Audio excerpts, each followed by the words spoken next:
You're listening to WZYE 95.9 FM. You are listening to WZYE 95.9 FM, the most influential name in Caribbean radio in the tri-state area. Broadcasting from East Orange, New Jersey, the most influential name in Caribbean radio. WZYE 95.9 FM.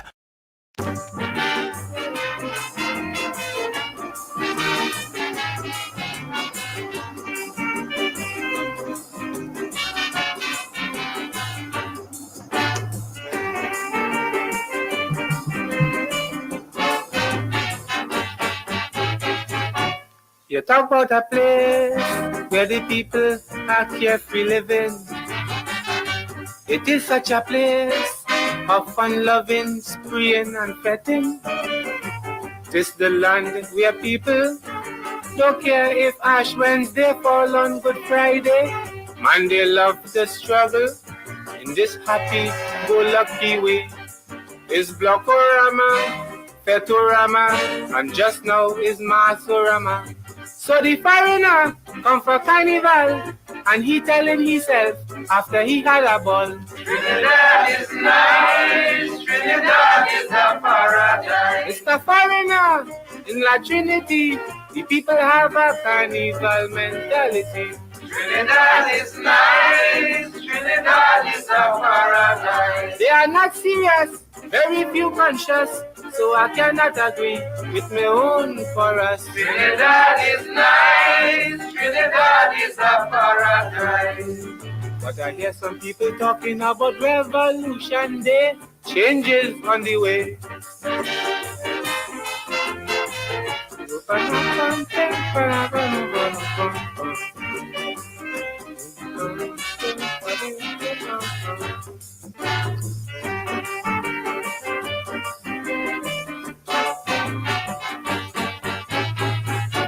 They're born in a land, the better parts controlled by the alien. They fill the pockets of Portuguese, Chinese, and Syrians. Trinidadians is who should own land. Now is the time to make the land their possession, for their sense of taste could just trace to all them fancy showcase. So the businessman, he blow their mind, and his dollars, them got to find. Trinidad is nice for men like Sabda, Kapilani, Maraj, and YE Dilemma. Trinidad is nice, Trinidad is a paradise. Business expanding, more banks they billing, so is the capitalists and them who should sing. Trinidad is nice, Trinidad is a paradise. And like the slave masters want to bring back the whip, and the chorus singing like they on a trip. Trinidad is nice, Trinidad is a paradise. But I hear my sister talking about Revolution Day, fire on the way.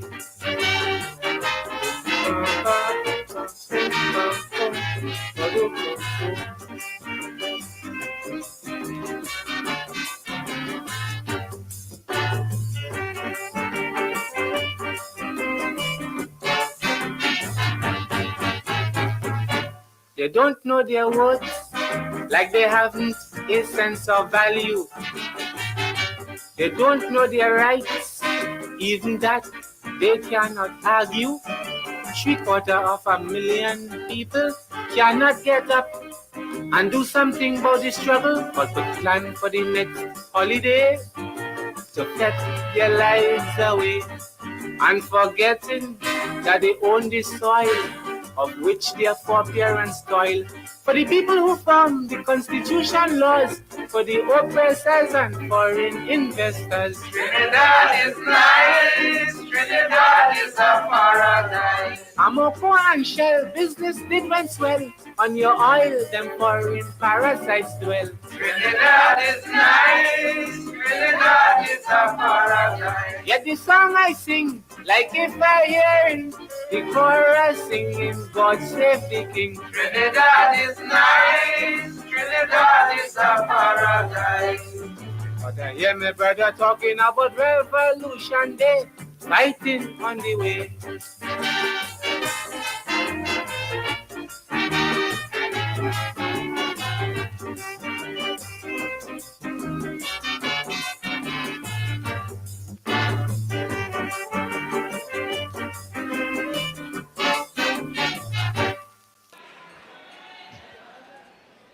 She's going to be singing Plight of My People. Make some noise for Lady Gypsy.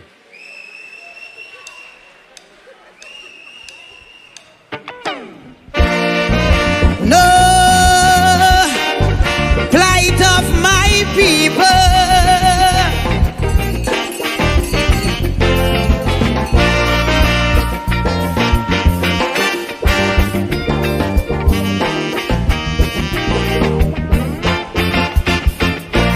Too much a one thing good for nothing. Too much a good thing never enough.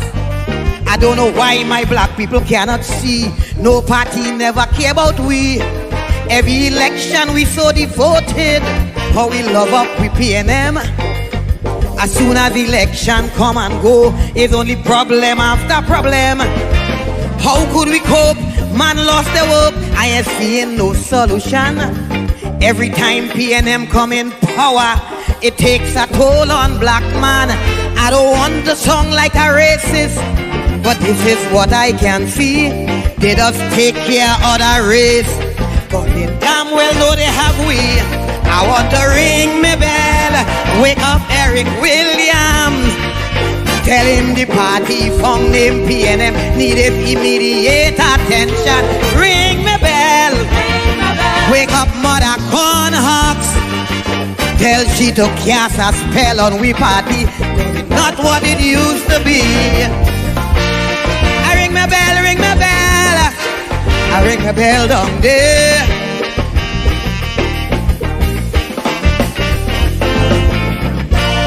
I ring my bell, ring my bell. I ring my bell down there. This thing is becoming out of hand. It's time this damn nonsense stop. If you don't sing a PNM song, from Skinner Park you'll be dropped. Calypsonian could have sing what they want. We were the spokesman for the people. Eric Duffy, Chambers Dunphy. When Kamala drunk, how she like to pee. Calypsonian, no, that's no way to go. Too much happening in we country. All this killing spree, young woman body, but only about PNM you could sing. All them songs playing on the radio, all you singing with Kamala do. But when PNM do a wrong thing, I ain't hearing a word from you. I want to ring me bell, wake up Mother Carcel. Every Monday she preach on Wack Radio and is the biggest critic of Calypso. Ring me bell, for Patsy and Joni. I want them two cultural lovers to know not only PNM song is Calypso. I ring my bell, ring my bell. I ring my bell down there.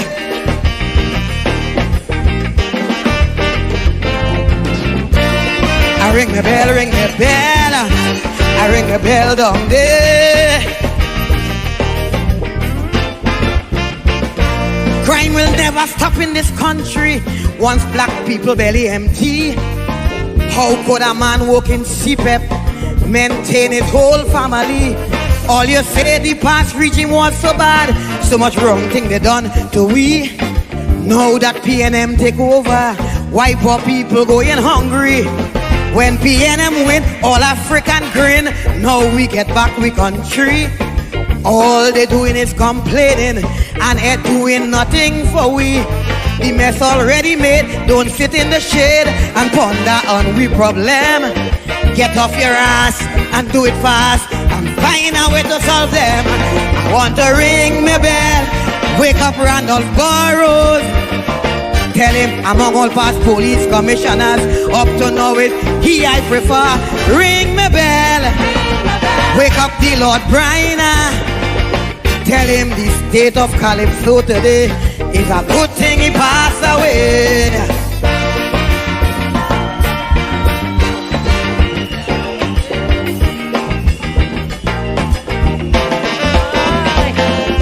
Bring back Lady Gypsy. Oh.